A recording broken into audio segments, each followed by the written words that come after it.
Good morning, good evening, everybody. So my name is Francesco. I work for the global food companies Mondelez International. I will be your chair today.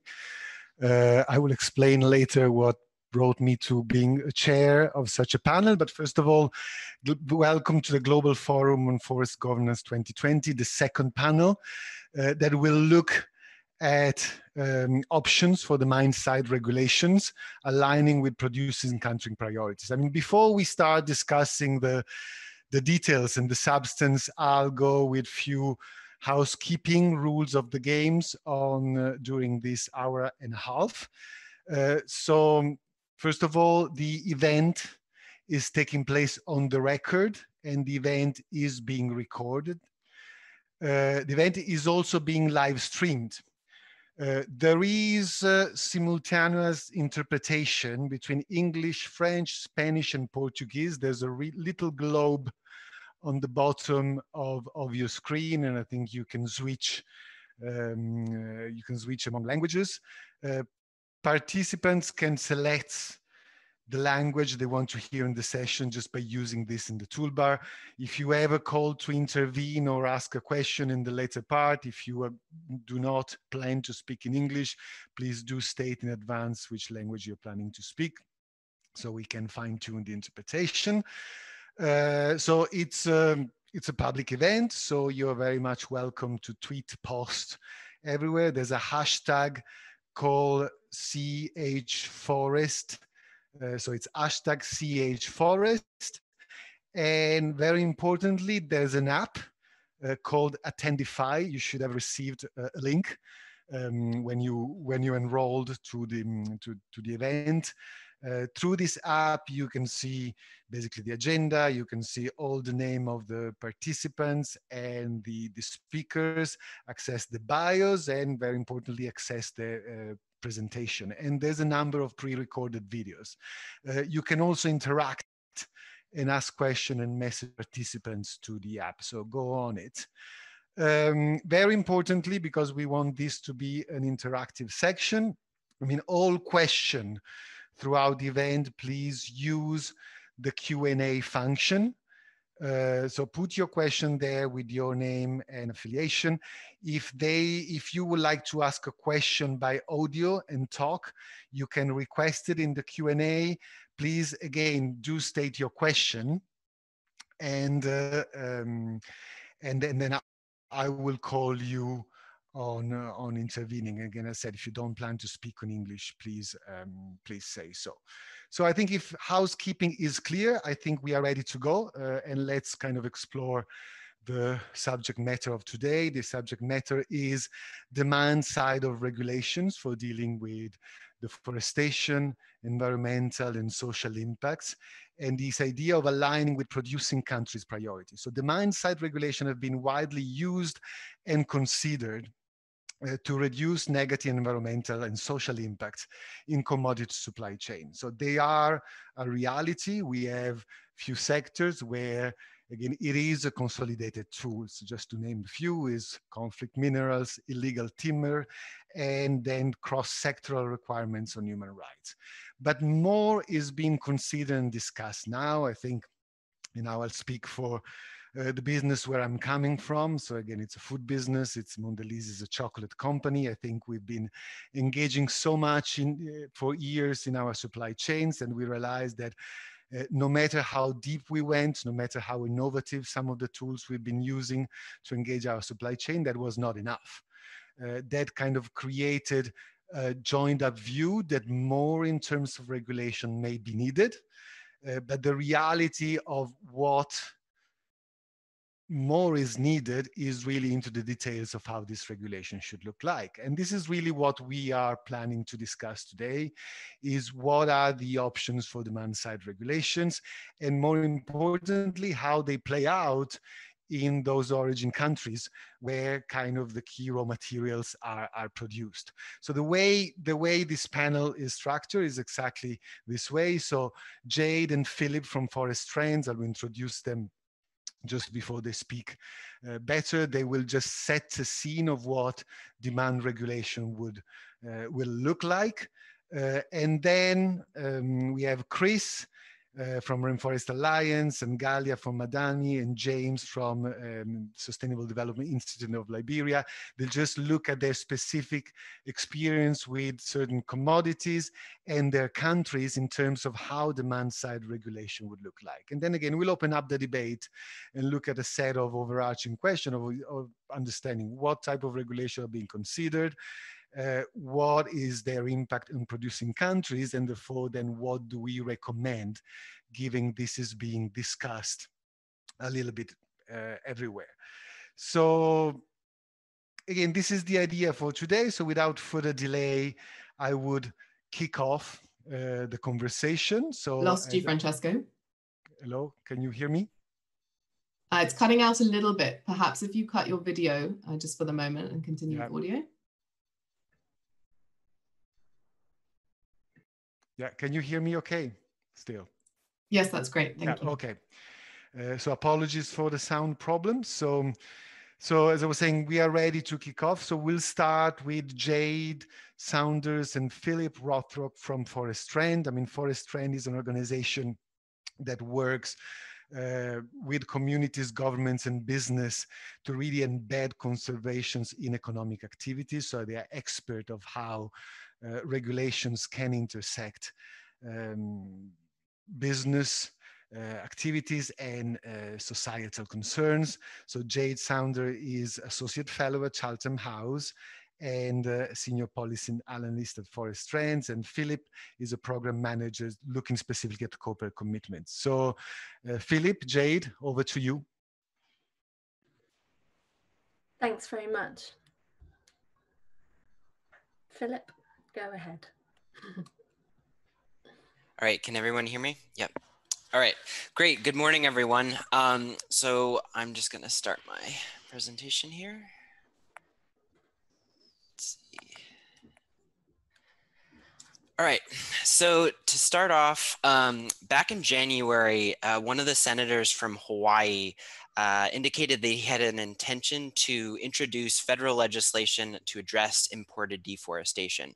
So the senator's office worked with a coalition of NGOs, including, led by the Environmental Investigation Agency, and they've been consulting with lawmakers, businesses, and others to refine a working draft.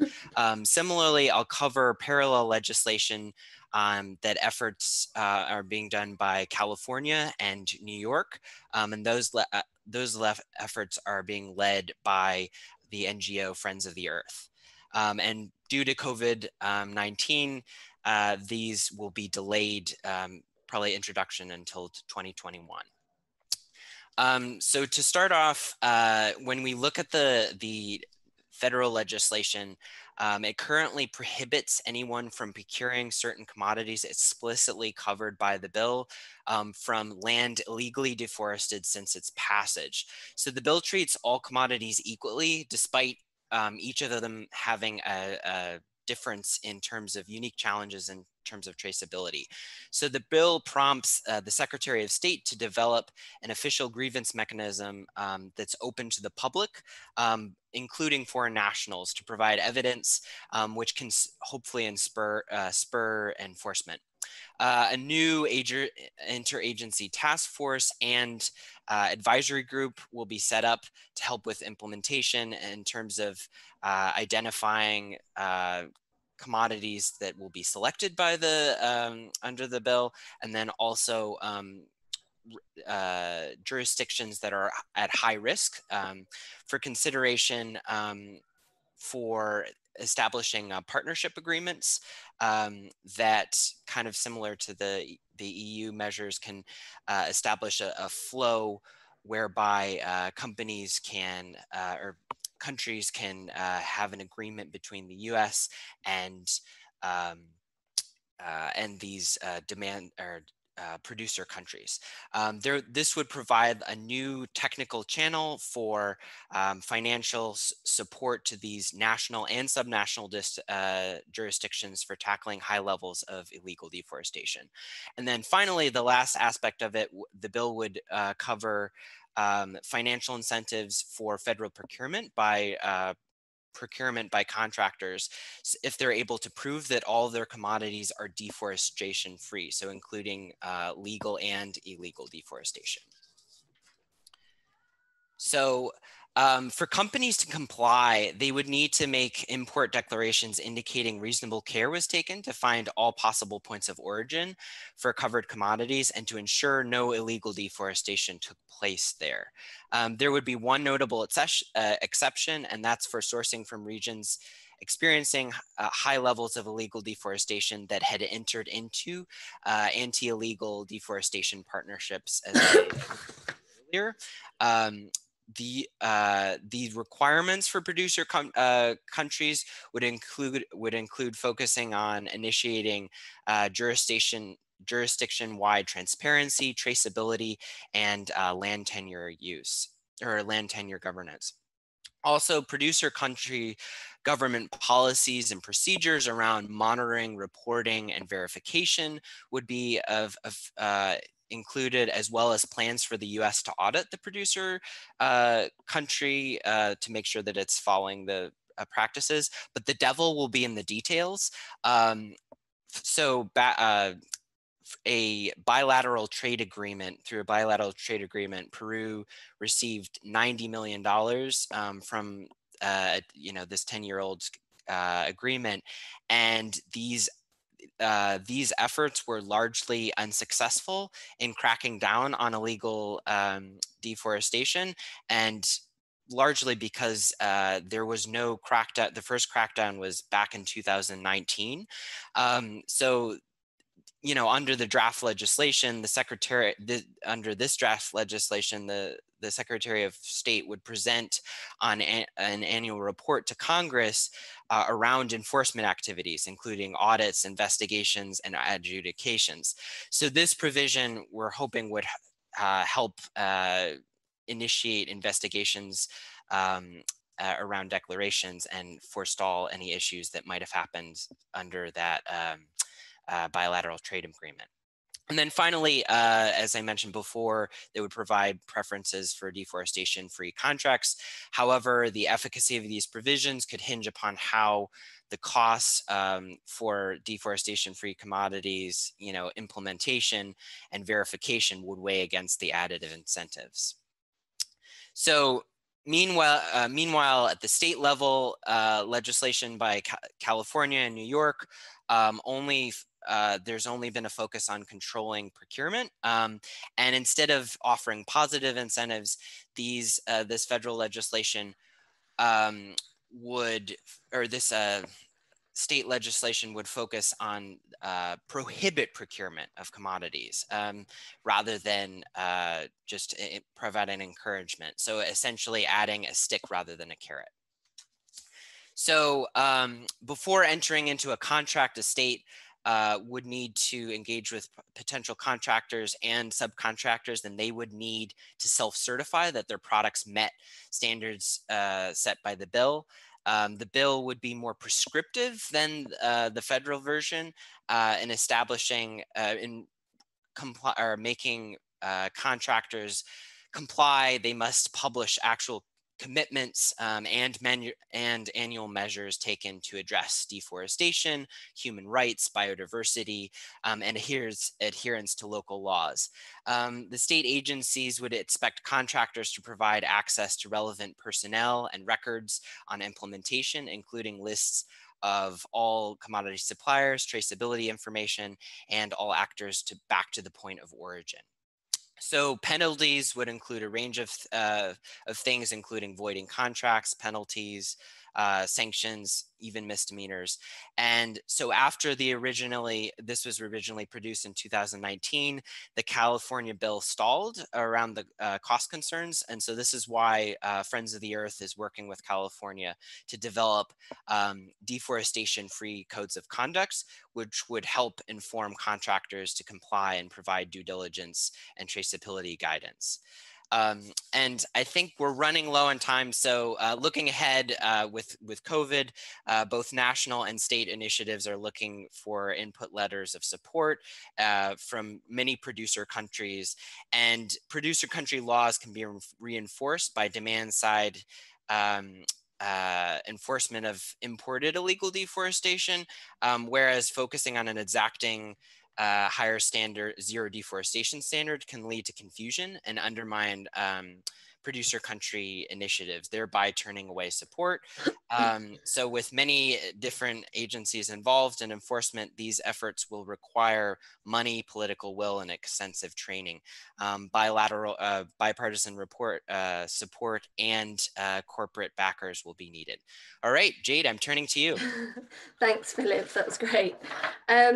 Okay, so I thought that the US context would be probably less well known for the audience on this forum.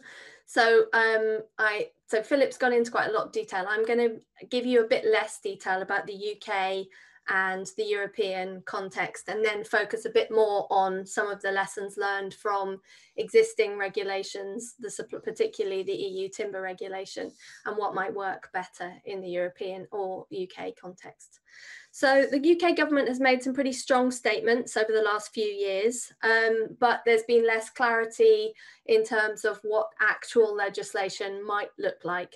There is clearly a commitment which was reiterated yesterday by Lord Goldsmith to change, the UK's role in sourcing forest risk commodities, and he also noted that would need a package of measures. It's not just a matter of coming up with a punitive kind of demand side regime, that there's a partnership approach that's being developed across Whitehall, but I'm going to focus more on the due diligence piece, that actual kind of demand side piece that's equivalent to the things that you've just heard about from the US. The legislative timetable in the UK is really challenging. Obviously, everybody is slowed down by COVID, but we've also got Brexit to deal with, and that's going to take up a lot of parliamentary time. Next slide, Philip. So the first opportunity to put some kind of due diligence mechanism on the books in the UK is the UK Environment Bill, which almost wholly covers domestic issues, but is coming through Parliament after the recess in, I think, September, October, the next dates are. There should be a consultation coming out this summer, and there are various potential amendments that have been put forward, and some that may be put forward in the future, to require the government to bring forward a mandatory due diligence for likely importers of forest risk commodities within an agreed time period. WWF have been sort of spearheading a campaign and working behind the scenes a lot with a couple of MPs who've put forward amendments. So speak to WWF on Attendify if you want to hear more about that, because I'm not in the weeds on that one. The other kind of channel for potential legislative change in the UK is the Global Resource Initiative Task Force, which came out with a set of recommendations a couple of months ago, possibly lost in the COVID hoopla, but hopefully not, because they're good, solid recommendations, and they come from a very broad base of organisations that were involved in that task force and the consultative process around it. So they've recommended introducing a legally binding target to end deforestation within UK commodity supply chains, introducing mandatory due diligence obligations on business and finance. There was a I won't say a shopping list, because that suggests it's enormous, but there was a list of different proposals. They were the two key relevant ones. The original commitment was to start to develop the institutional framework necessary for making these things real by the autumn.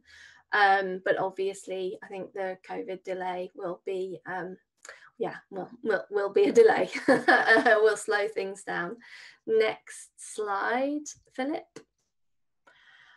Similarly impressive statements, big commitments from key players in the European institutions. Next slide, Philip. Thank you.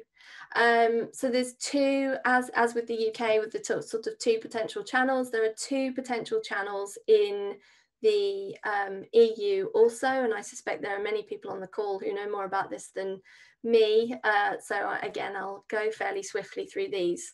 There is agricultural commodity deforestation due diligence, which has been discussed in detail over a couple of years, and a number of big, you know, papers, position statements, communiques have come out around this. It's being led by DG Environment, and there's encouragement from the European Parliament and the Council. So this is kind of a well thought through, fairly established policy development process that's been going on for a while. And it has some, there's an impact assessment that's been established. I think it's starting imminently, which is considering a number of different options. The obvious one is looking at the EU timber regulation, which I'll talk more about in a minute. Also looking at the model that's used for IUU, which is illegal and unreported. Sorry, something's going on downstairs. IUU fishing, illegal fishing, certification, and labelling. So the impact assessment is looking at lots of different options for regulating or changing the way that European supply chains for forest risk commodities are intersecting with the deforestation challenges. Proposals by spring 2021. So again, that's imminent. There's a strong body of support in civil society behind that. And I think people are generally considering that it should be a vertical instrument going from commodity to commodity in order to get to the level of detail that would make for meaningful regulations. The other big kind of new contender, pretender to the throne, whatever, on the legislative scene in the EU is the discussion about the need for mandatory human rights and environmental due diligence for all EU companies. This is led by DG Justice, has an extremely broad scope. And it's being based on, or at least the discussion so far suggests it will be based on the French loi de vigilance, taking a kind of judicial approach rather than a regulatory approach. There are significant challenges to this kind of law being meaningful, having a meaningful impact. One is the extraterritorial jurisdictional element of it, your European courts making judgments about harms that may or may not have happened in another jurisdiction under another set of in another legal framework, needing to potentially collect evidence in another jurisdiction. And there's also challenges around access to justice. This legal framework depends on harmed parties from countries where there are threats to frontline defenders coming to courts in Europe and giving evidence, which can put them in a very vulnerable position, not to mention the kind of economic barriers to entry of like, can you find a lawyer and all the rest of it. So I think it's an interesting legal model, but there's an awful lot of work that would need to be done to move it away from kind of virtue signaling, basically, to be a meaningful to have any kind of meaningful impact on supply chains. And again, the idea is that there'll be proposals by spring 2021. Next slide, Philip. So I want to boil down into the EU timber regulation now, which those of you who know me will know is the thing that I've probably worked on in the most detail, certainly over the last couple of years. I'm aware of the time limits, and also those of you who know me will know that I can talk about this for hours. So I'm just going to summarize a few of the challenges that we've seen in the EU timber regulation compliance and enforcement sort of universe. A really key issue has been that supply chain documents don't equal compliance. The first couple of years of the EU timber regulation was about building the capacity of companies to even document their supply chains, to understand them. And still we have a situation where simply getting those documents, and really genuinely the documents that relate to the products, rather than just any old set of documents that your supplier will give you to, you know, solve your problem. Okay, you want timber, fine. You want timber and documents, fine.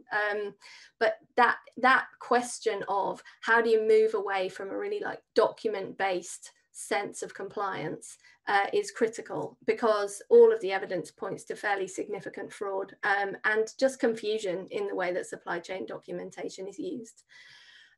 Another critical issue. And Jade, we are running short. Yeah. Sorry. Okay, I think I've got 2 more slides. Be quick, otherwise no okay. questions. Thank you. Okay. So another challenge which links to that is the issue of clean supply chains versus clean suppliers. It's quite easy to get the documents that suggest that your supply chain is clean, even though everything, you know, potentially everything else that your supplier is buying and trading in is not clean. So that's been a really difficult challenge that the EU timber regulation is not structured to meet. Sanctions are not remotely proportionate to the company profits or to the cost of compliance, and we have really diffuse enforcement around the single market has led to clear evidence of circumvention. And my final slide covers that. Philip, next slide.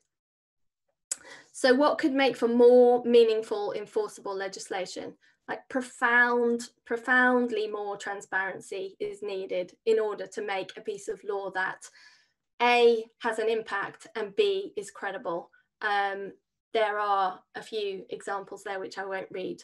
Compliance, again, profoundly more thought needs to go into what's acceptable compliance. I think it's reasonably easy to define the harm. It's reasonably easy to define the bad. We don't want illegal logging. We don't want to buy illegally harvested wood, but a more realistic understanding, negotiated understanding of what's reasonable compliance would be really, really useful in the development of any kind of regulation for another sector. Enforcement, again, some suggestions there to get around this issue of the kind of chain around the single market only being as strong as its weakest link.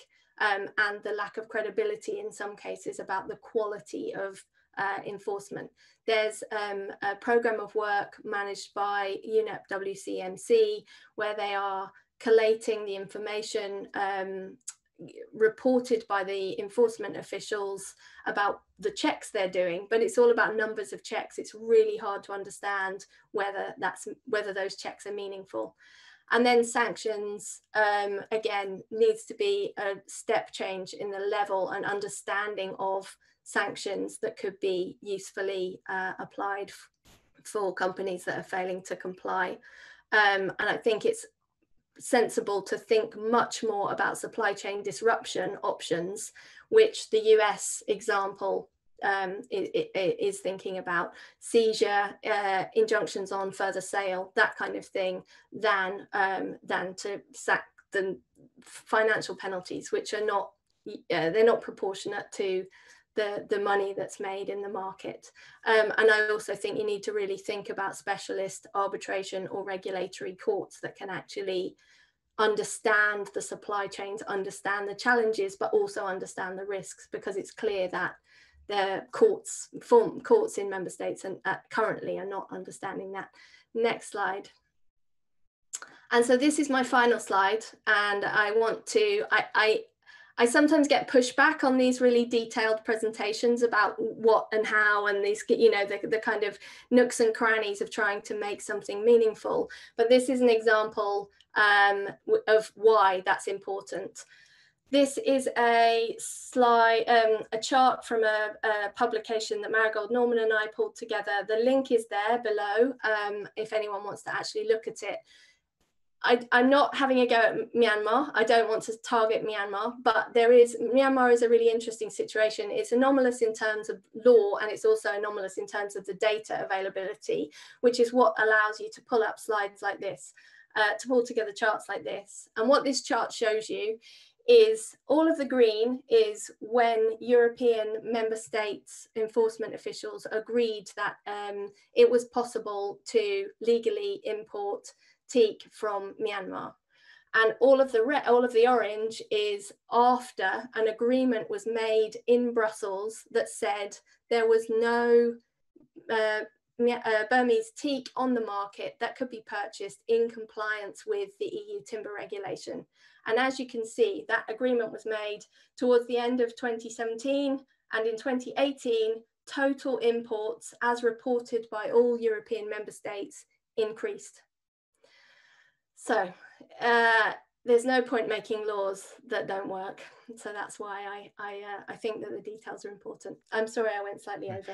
Thank you, Jade. Thank you, Philip. So I'll have one flash question. So it's just very, very quick for one of you to answer. You mentioned the usual suspect, UK, US, and EU. Is this thinking of new regulation coming up elsewhere, which is worth mentioning, and we can discuss in details afterwards, but does this go beyond the usual jurisdictions? Not that I'm aware of at the moment. I do work with a couple of Asia Pacific countries on their timber regulations.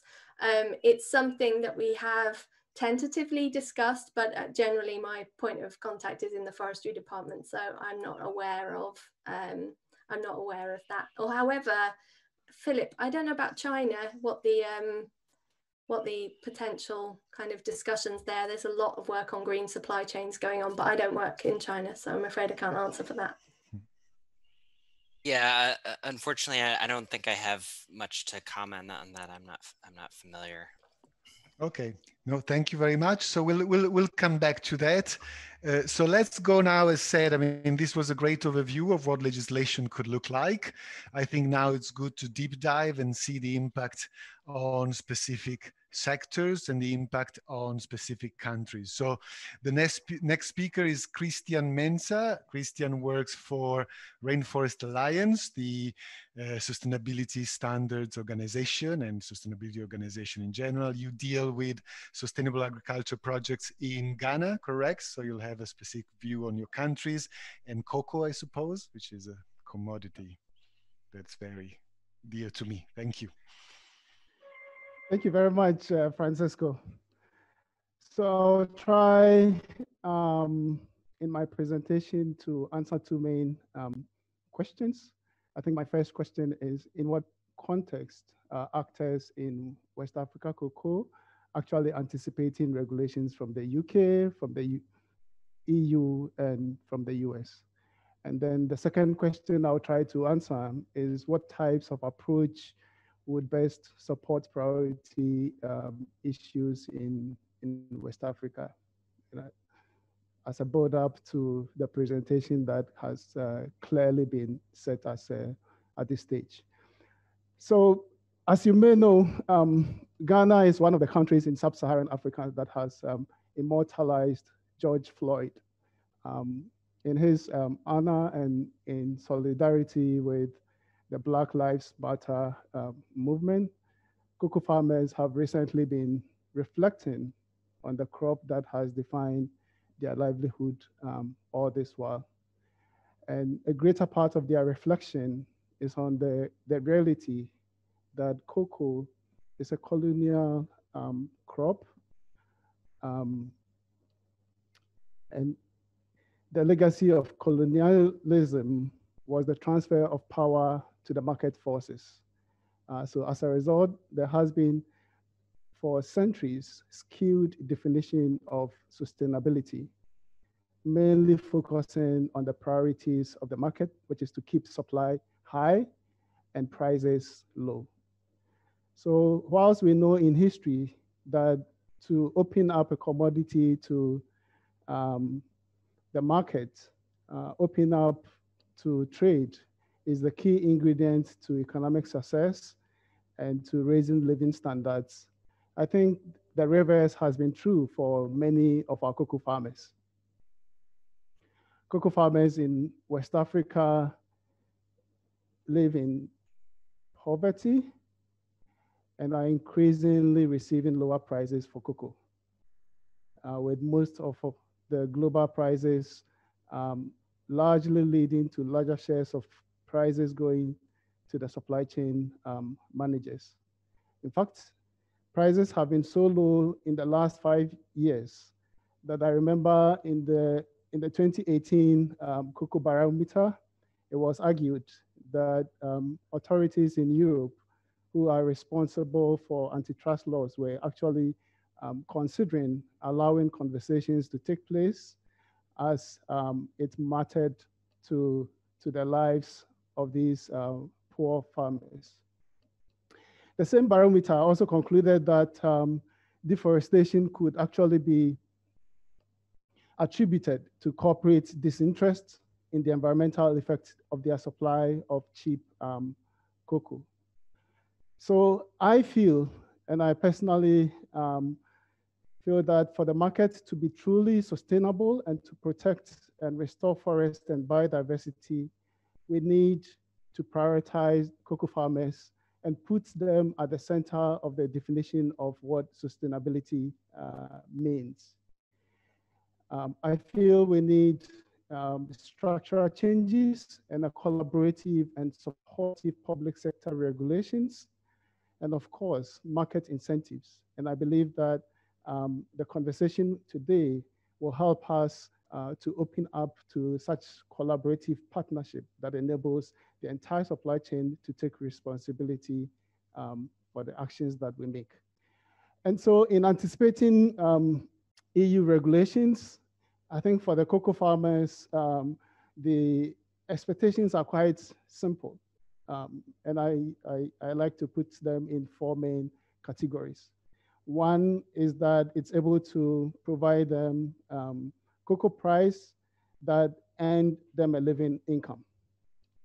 2, that policies, laws, and enforcement are quite coherent.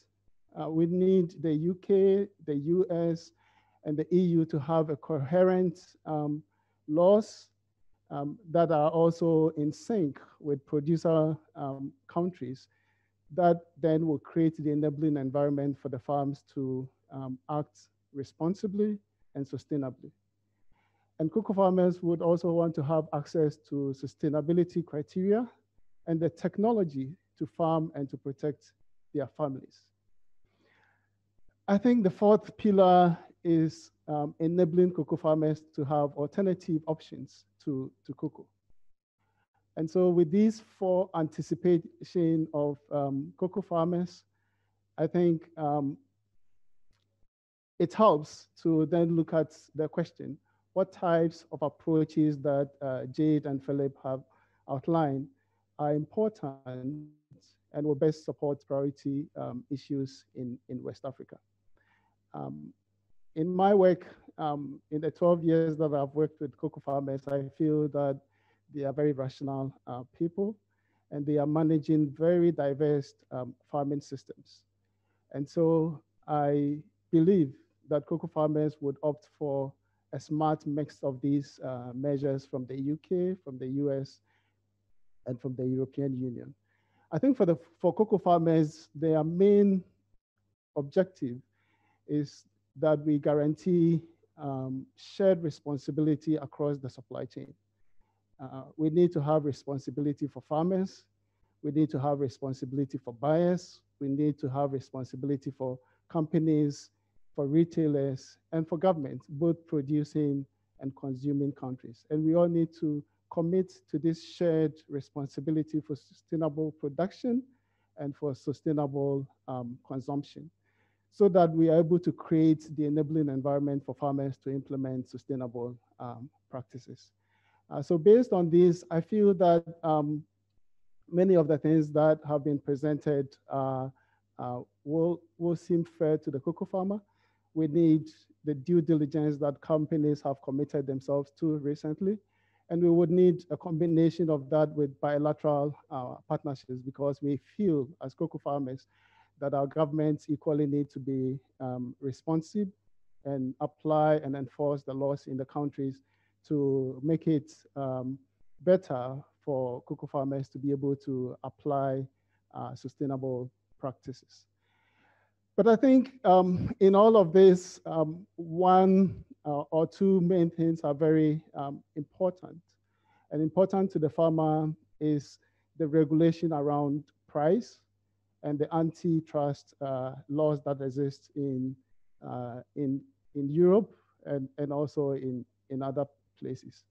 You will recall that recently Ghana and Cote d'Ivoire set up a fixed living income differential of 400 per metric ton of cocoa to be able to relieve farmers from poverty. What is the status of Europe to be able to revise the antitrust laws and support such an initiative of the producing countries? It's also now official. The Rainforest Alliance 2020 Sustainable Agriculture Standard outlines 2 financial requirements for buyers of Rainforest Alliance certified commodities. We have the sustainability differential and then sustainability investment, where from 2021 and 2022 onwards, we will be requiring mandatory payment on cash amount to certified producers over and above the market prices of cocoa to enable these farmers to be able to thrive along the supply chain. Then we would also be imposing the sustainability investment that will come either in cash or in kind to be paid to the certificate holders of buyers of these products. So in that respect, I think farmers are in expectation of asking the question, could the EU review its antitrust laws in respect of imports so that they are able to support the living income differential? And will chocolate companies also pay decent income differential for cocoa and be able to adopt better purchasing practices to enable them to thrive in the supply chain? That aside, I feel cocoa farmers are also looking for partnerships that are built on existing structures. So we have, at the moment in West Africa, government of Ghana and Cote d'Ivoire signing a partnership with cocoa companies under the Cocoa and Forest Initiative. The EU, the US, and the UK going to be in support of this and participate actively to make the vision of these sectors possible. But I think for cocoa farmers, it's also important that there are supporting systems. So not just having the due diligence and the partnership agreement, but provide financial support to enable them to be able to make the leap from conventional to sustainable production. And I quite remember that quite recently, Cocoa Board in Ghana secured 600 million facility from Africa Development Bank to support farmers to improve on their production and rehabilitate their farm. Rainforest Alliance has also provided a grant of 5 million to support farmers in their long-term vision towards sustainable production.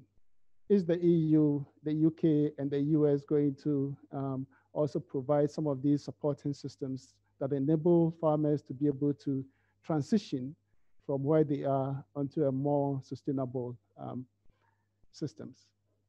So yes, cocoa farmers are very welcoming to regulations from the US, from the UK, and from the EU, once these mix of opportunities are available to them. Thank you.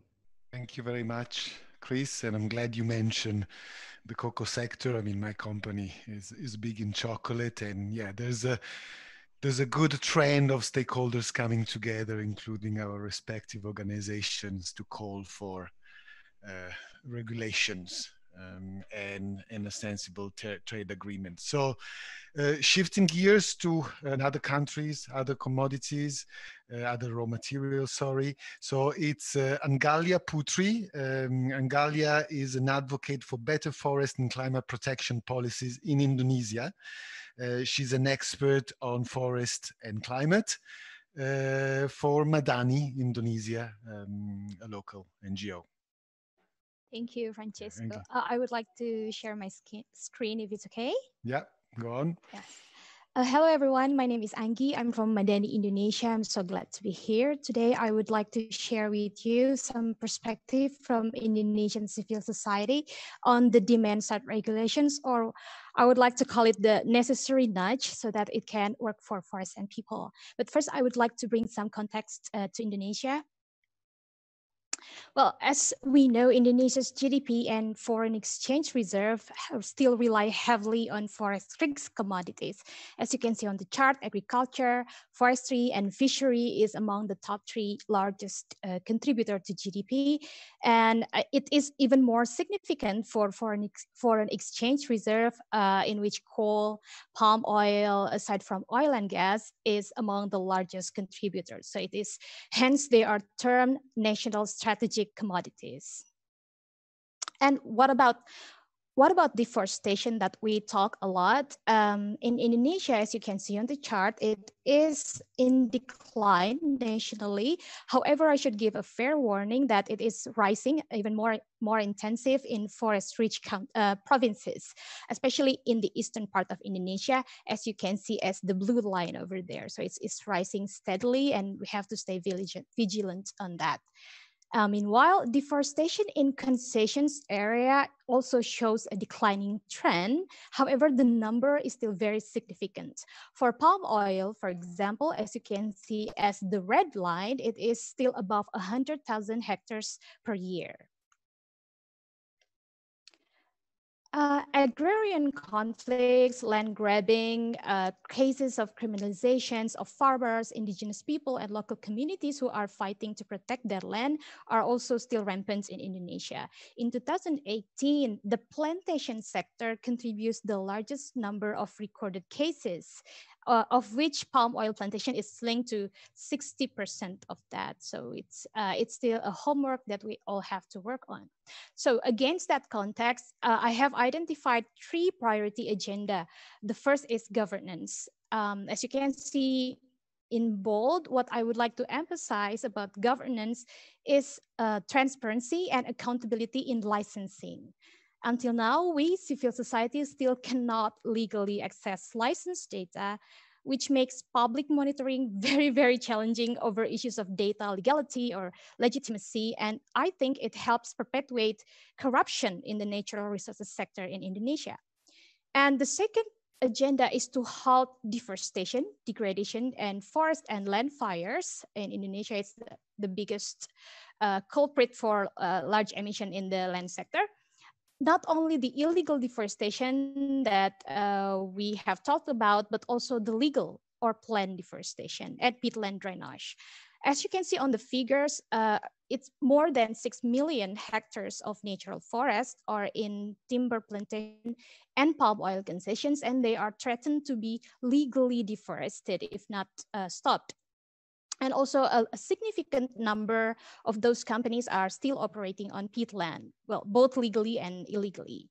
So, and the third agenda, what I would like to emphasize how to stop land grabbing and fulfilling the rights of forest-dependent peoples. It's the urgent need to pass the Indigenous Peoples Bill, or the IP Bill. It has been 7 years since it was first tabled in the parliament, and we still haven't seen any resolution for that.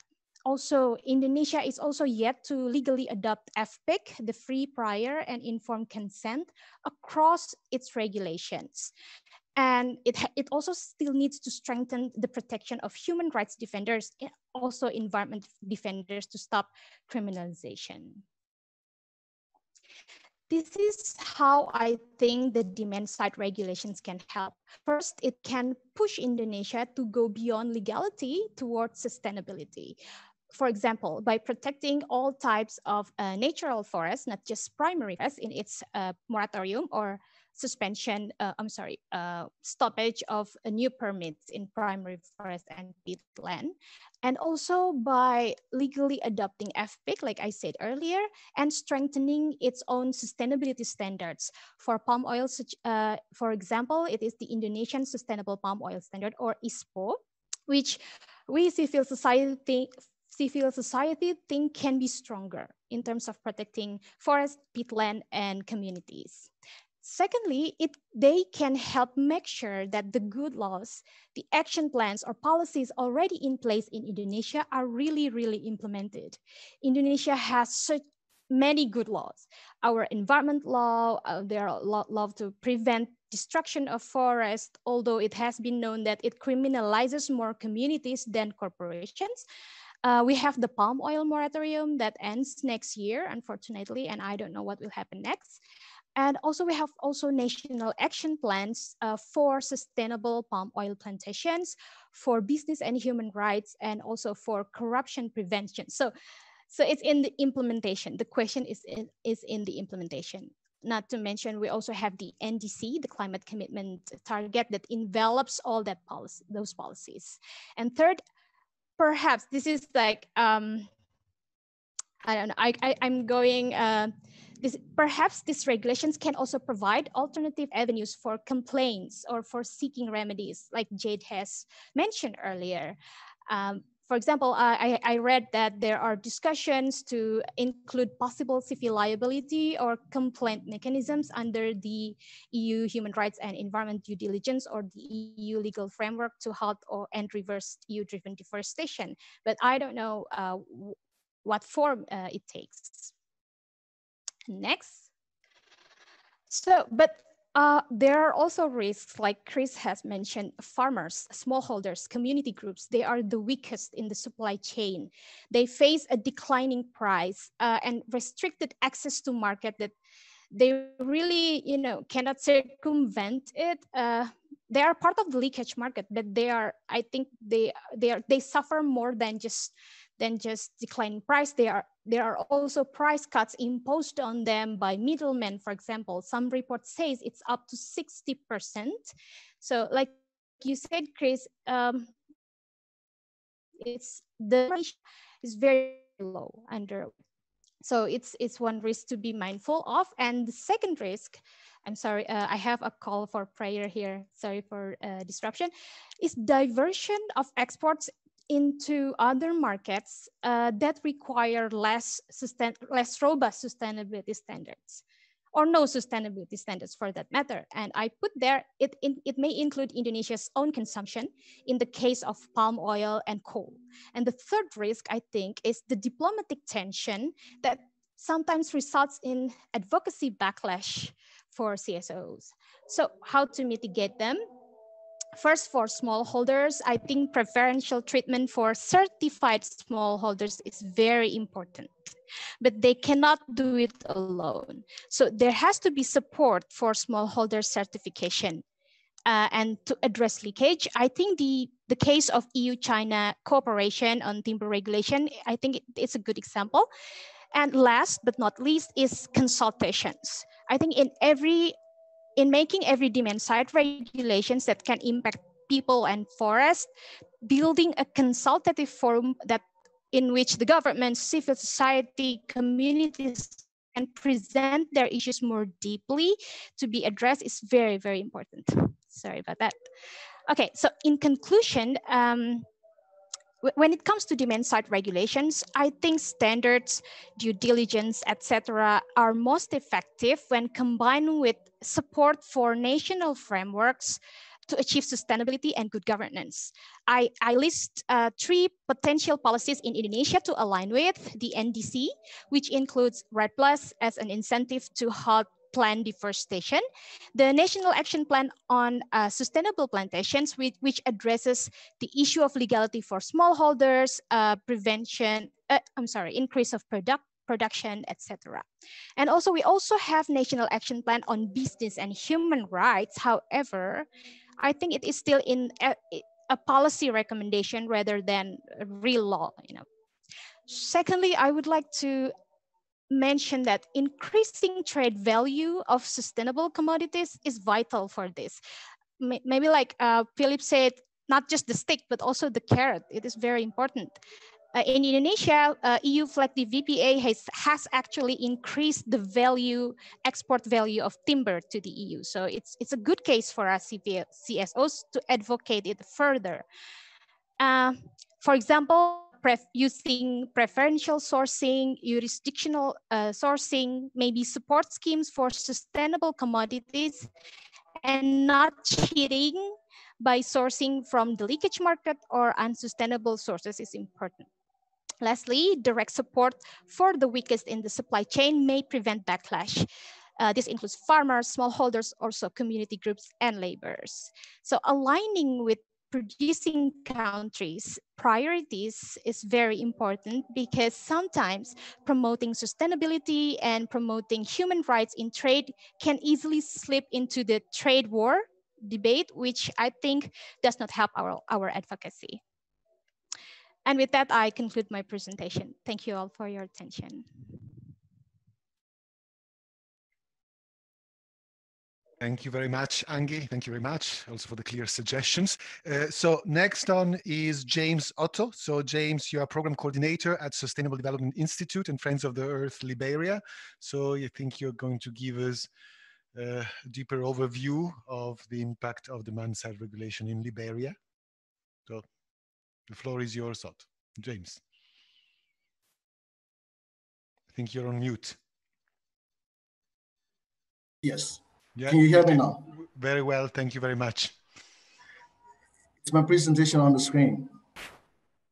Not yet, I think. There you go. Oh, it's coming. Do you have it? Yeah, we have it. You may want to expand it if you can. Okay, good. So let me go there. Good. Perfect. Thank you. Thank you. So thank you for giving me the opportunity. So my name is James Otto, and I work for the Sustainable Development Institute. We are called Friends of the Earth Liberia, and I'm happy to share some of the perspectives from the Liberian end. So actually, I put my presentation in a little title, Holding Corporations Accountable to Human Rights and Environmental Standards. And I'm going to use that to link that to some of the discussions that are ongoing at the EU level and at other international level. Maybe it's good to just step back to talk a little bit about what has happened in our country and since 2007. Since 2007, the government of Liberia has allocated 7 large FMCs. The FMCs are the forest management contracts.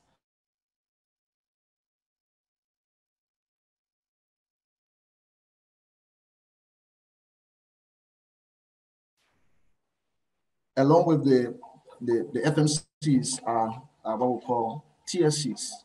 The TSCs are the smaller scales and forest contracts. They are up to 5,000 hectares. Beyond the FMCs and the TSCs, you also have 4 agri-concessions. The 4 agri-concession land area combined is equivalent to 690,000 hectares of land.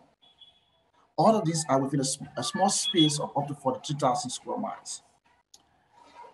But much more importantly, Liberia hosts a greater portion of the remaining Guinea rainforest. So you can see how crucial Liberia as a country is in these discussions. But to go back to the history, our history in the country, Liberia, it started with the formation of, large-scale land acquisition. And even Monrovia as a city was even been purchased for indigenous people by the American Liberians that came back to the country. Even Firestone in 1926, in the 1920s, when they came, they also were engaged in large-scale land acquisition. And all of these processes have come along with some level of conflict, some level of aggression, some level of dissatisfaction, human rights abuses, but more so harm to the environment. So what I thought to do is to put what we're seeing as structural problems in the extractive activities in Liberia into 4 categories. One is the kind of illegal contract and bad governance. issued around deforestation and loss of biodiversity, violation of human rights and land rights, and the loss of food sovereignty and livelihood. On a non-compliance with Liberian environmental laws, which are the legal contracts and bad governance, there's a whole range of violation of the tax code and public land laws. So tax exemption, some of the companies are on tax exemption, and the state is still weak to hold them accountable. So they are on tax exemption. They don't pay the full taxes to the state. And because they are much more influential without and banning regulation to hold them accountable, they sometimes get contracts without competitive bidding processes. They don't go through the competitive bidding process, for example. Some of the duration of the lease term are against our own laws. The Liberian law says that all lease agreements should not exceed 50 years. But most of the contracts are above 50 years. Golden Viridian Liberia, for example, has a lease contract of 63 years. They also do violation. There's a huge range of violation of community rights. There's a community rights law that Liberia had. And the rest law, the community rights law, CRS and CRL, requires due diligence with ethic process. Those processes have not taken place in our country. And if they do, they are done in a way that is not done in a much more concrete and with fairness. And so as a result of some of those things, some of the things that are happening to our forest is the whole forest has been destroyed because there's no due diligence. And particularly high carbon stock and high carbon valley areas have been cleared. And because Liberia hosts a greater portion of the remaining game forest, you can see that endangered species and have been distinct. They've been killed. They had to leave the forest areas. They've been destroyed. Their habitats been destroyed. And sometimes the company, they are in violation of their own policies and standards. The companies come to the country with great regulation on paper, but in practice, they do something completely different. And that has impacted forests and human rights. On the violation of human rights and land rights law, there are firstly inadequate compensation. Most of the companies say to the communities and to the state, we give you $5 per annum per hectare. $5 US for 1 hectare of land. That's far below the buy. So there's less compensation, inadequate compensation. And sometimes they use the state. They are land grabbing without consent. There are situations in which land is being taken by the concessionaires, by the companies, without any formal consent from the communities. And under our laws, it is required that communities should be consulted. Before the land rights law of 2018 got passed, the community rights law of 2009 provided that communities should be consulted and given the consent before their land are allocated. But that process did not take place. There's huge coercion and intimidation to sign MOU. So in the signing of the presence of MOU, some kind of a meaning agreement between concessionaires and communities, they use state and personnels, representatives of the House of Parliament, senior government officials, they come to the communities to kind of provide fear, intimidation for communities to sign on to concession.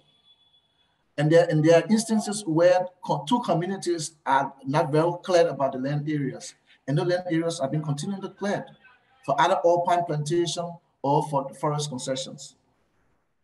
And in the extreme cases where communities stand up to defend their rights, the state is brought in to use their own army to intimidate and to torture.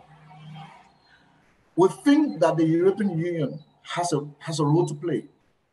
The EU specifically, the UK specifically, and other countries, either in Europe or other parts of the world, including the US, they have a specific role to play. Because we see the EU as not just a global leader, but also it's one of the largest consumers of agro-commodities products. So the EU must act because it has that role to play. It is a global leader, but also it is a consuming continent. So it must play its part. Agriculture concession has been identified as one of the key drivers of deforestation and ecosystem loss and degradation, as well as human rights abuses. And if Europe, particularly the EU, is one of the larger consumers, they must pay attention to this thing, because agricultural expansion is now causing a lot of forest and degradation it is leading to human rights abuses. And recent studies have also shown that deforestation in the tropics is largely caused by expanding forestry and agriculture. It's increasingly driven by foreign demand. And who are the foreign demands? EU is one of those because you are the largest consumers. So you are one of the foreign demand. And Europe has to act because it is a key actor. You're not just a global leader. Europeans are not just a global leader. The EU is not just a global leader, but it's also the consumer. And most importantly, voluntary mechanisms to hold companies accountable have shown not to be effective. So the case of the RSPO, for example, and they are not being effective, particularly in countries where there are weak governance systems, where the countries are weaker in governance. So voluntary mechanisms are not going to work. And I can go back to give you one example. Recently, the RSPO made a decision on GVL. The idea for that decision was after a series of different communities filed a complaint to the RSPO. The complaint took almost 4 or 5 years to get finalized. The RSPO made a decision. GVL's first reaction was to withdraw from the RSPO as a voluntary mechanism. So voluntary mechanisms by themselves are not much more effective.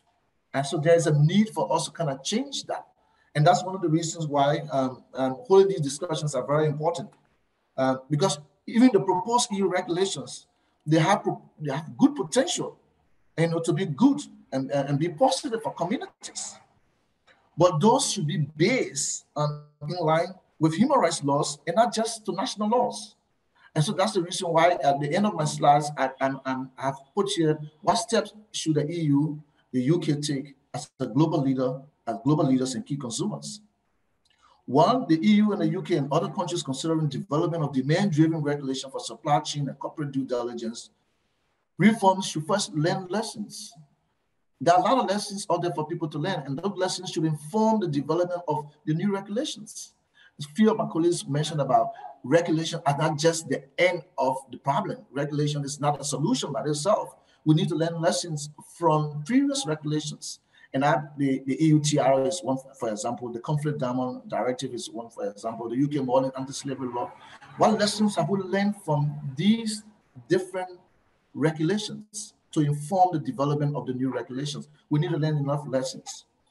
The effectiveness will depend on the final provisions. What are the key provisions that are going to come into these new regulations that are going to be developed or that are being discussed at the EU level right now? The final provisions are and the effectiveness. Implementation, monitoring, verification, enforcement, and remedy framework for these legal instruments, whether sector-specific or across sectoral lines, are very important. They will determine the effectiveness of these.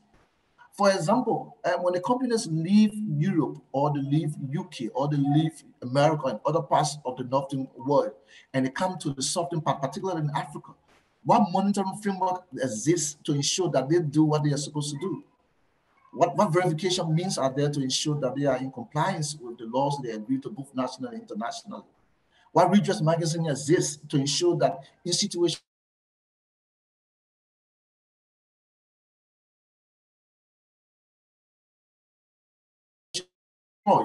how are those grievances being addressed?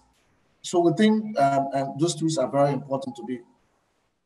For the new regulation to be effective, it is essential these instruments are in line with international human rights law, including the rights of indigenous people and minorities, and a collective right to free, prior, and informed consent. So you're not just setting the new regulation up as a regulation, but it should be in line with international human rights laws. Because if they are in line with international human rights laws, at least state institutions, including civil society organizations, can use those regulations to hold corporate institutions to account. So they should be in line. They should be in line with indigenous people's rights and minority rights and a collective right to free, prior, and informed consent. There's an argument normally that, there are a few minorities in our region, not much, so anything can happen to them. Their rights must be protected. So that is a guide for any regulation to be effective. The robust protection for customary land rights, including for untitled customary lands, will be essential for the instrument to make a difference in upholding the national standards on tenure governance and human rights. Normally, before 2018 in Liberia, for example, and all land in Liberia were subject as owned by the state. So the state will give any land area where customary people have resided, where they've lived their lives over a period of time, and the state will allocate that to concessions. And that was the problem. That is still the problem. So we think robust protection for customary land rights should be an integral part of any regulation that is going to be developed at the level of the EU, at the level of the UK, or to hold corporate institutions accountable. Those rights should be included. James, I need to ask you to wrap up conclusions. I get two more slides. The response, responsive, transparent, accessible grievance and redress mechanisms are key for software rights holders, who must be able to access remedy, including with safeguards to protect an identity of human rights. I think that's very important for us. Responsive redress mechanism must be added. Proper mechanism for enforcement will be vital. Why enforcement mechanism exists? And I think that's one of the problems. Most of the regulations or the mechanisms are all voluntary mechanisms. So the idea for enforcement is just being decided by either the companies agreeing to change their model operandus or to continue to do business as usual. And important countries developing short instruments are urged to consult directly with citizens, corporate justice, environmental and human rights organizations in producer countries. Don't limit the development of the regulations just to at the level of the EU. To the producer country, the countries that are also producing these products, they must also be directly consulted. I think those are the key things. But of course, I think what is important is, I would like to emphasize, is the point that after COVID-19, companies have the mind will shoot, and I'm sure we'll go back to business as usual. So the reform process should be fast-tracked so that by the end, we are closer with COVID-19, that so many reforms can come into effect. Thank you very much. Thank you very much, James. So as discussed before, we'll get to the questions. So before we try to select some of the question of the audience, there are many. There's one from me. It's very simplistic, but that's the beauty of it. And I will ask to each of the panelists, just a very simple one-sided response. A lot of what you've been discussed, it is fairly complex mix of various policies. You have the due diligence framework, you have the specific implementing regulation, you have trade rules and various standards overlapping. So of all the things that are happening, and considering also where they're happening, if you had your magic wand and decide one that will move the needle in terms of regulations on the consuming end, which one is the one you will push forward tomorrow? So may I start with Jade, please? You're on mute, Jade. What would we start with tomorrow? Yes, very quickly. That is a brilliant question. I think that I would start to move forward with cocoa because there is so much willingness in the industry. And I think there's a few questions I want to ask Chris, but I found Chris's really, detailed understanding of the economics and what would need to change also would need to be brought together. So that's where I would start if I had a blank sheet tomorrow. Thank you. Philip? Yeah, I think I would.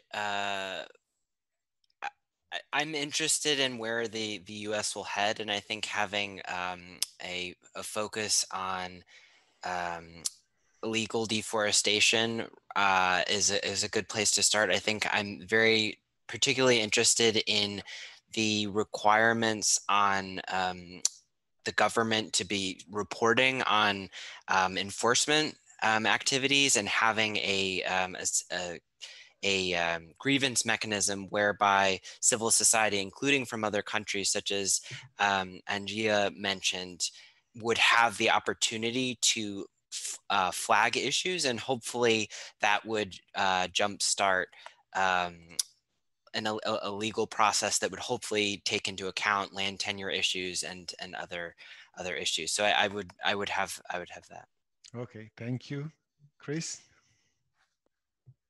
Yeah, so I think for cocoa farmers, it's no one size fits all. But if I were to start tomorrow, I think I would agree with Jade. There's so much willingness within the cocoa sector for actors to come together to rally this forward. And so, yeah, that would be my pick. Thank you very much. Angie? Thank you. The perfect nudge.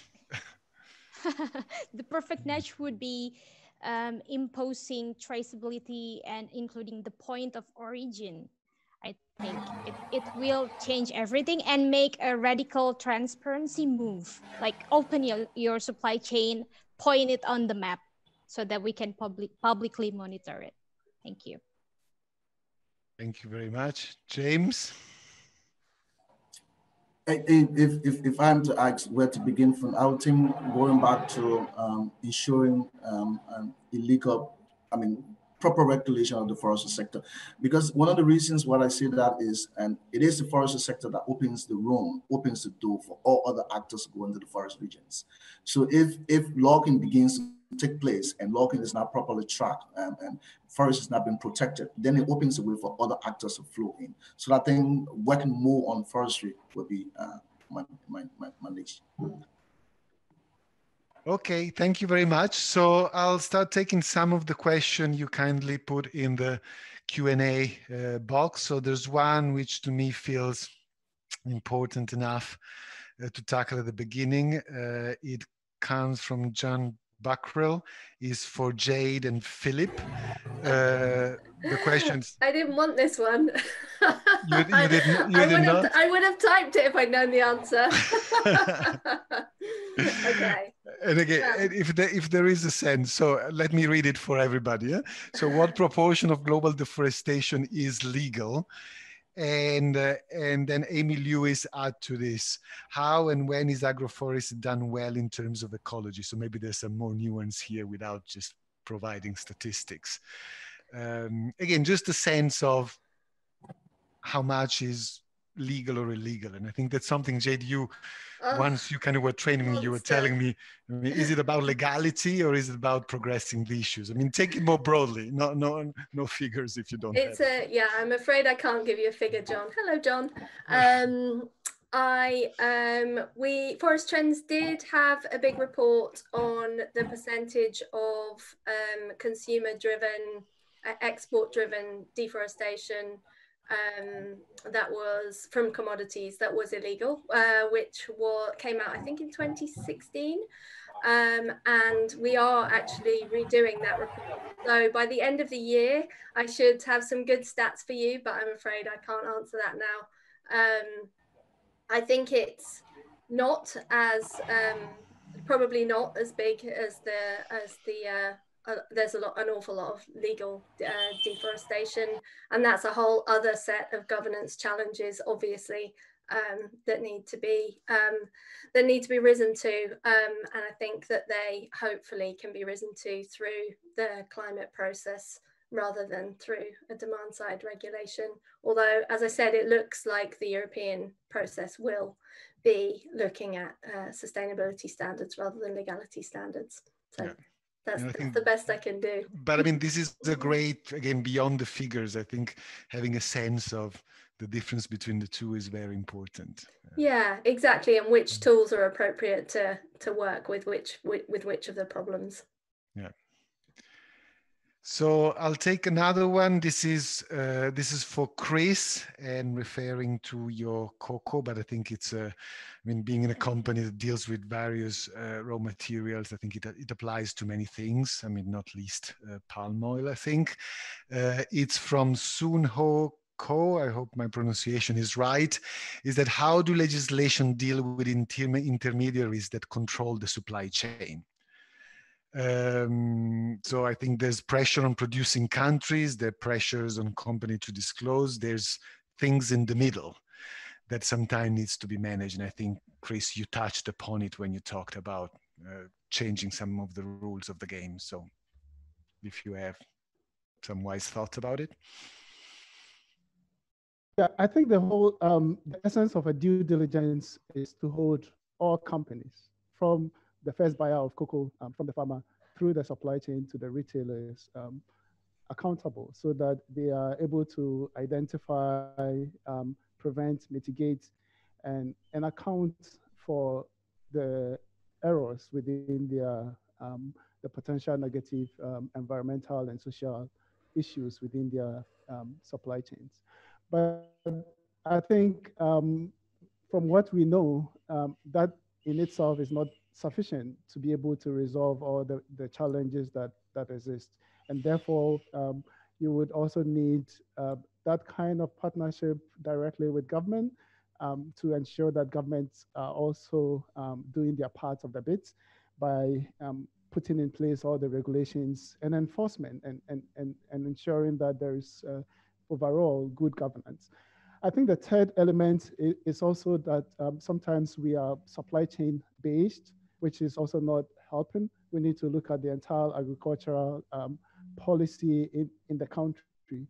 Otherwise, you would just be shifting. And we have already seen that just by asking companies to do due diligence, they begin to move from the high risk areas to a much safer risk areas. And therefore you need, as a country, to have a broader agricultural policy that enforces this due diligence and be supportive of it. Yeah, thank you very much, Chris. So one question for Angie. Again, I think I'm trying to select the questions that can apply to some of the other presentation as well. So as in the EU, are there any plans or discussion in Indonesia to provide a similar regulation and system such the SVLK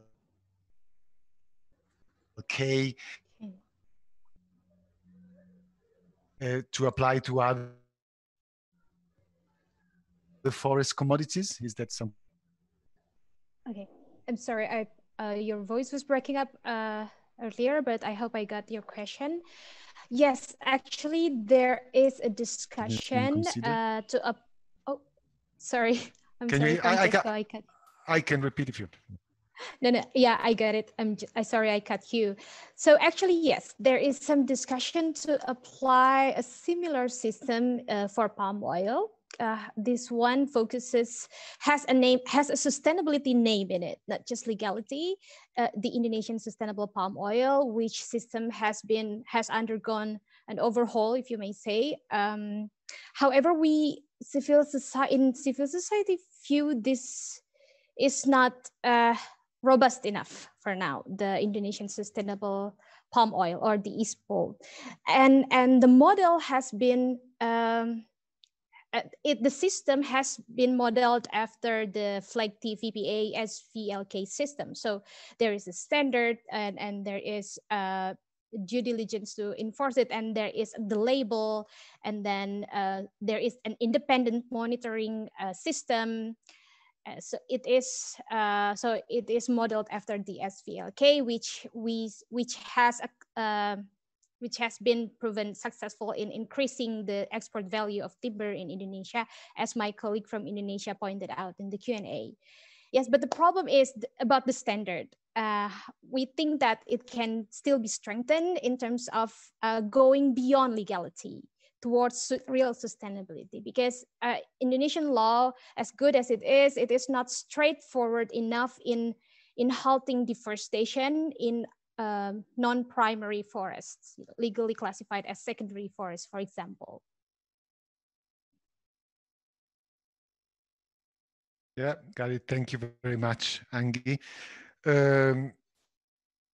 I mean, there's one question we've just received from Nana Katie, which I think is broad enough. So I'll kind of direct it to those who wants to answer, and I think it's very current. So the green recovery narrative is focused on job creation and domestic growth. How does supply chain regulation fit into this and avoid a new cost to the business? So is this tension between a green recovery narrative and this regulation? I mean, I think it's quite interesting when we were going through the COVID crisis. I mean, I sit in a company where I'm supposed to advise about what policy external elements need to be pursued. And we were saying, what will happen to all this call for due diligence legislation? As we thought they would be somehow delayed. They are not. I mean, we see the idea of, for example, the EU Green Deal is going forward full speed and green recovery is being embedded. So how do we solve the tension? I don't know which of you wants to take it, and I would appreciate really views from the origin and producing countries as well. Don't be shy. It's a monster question.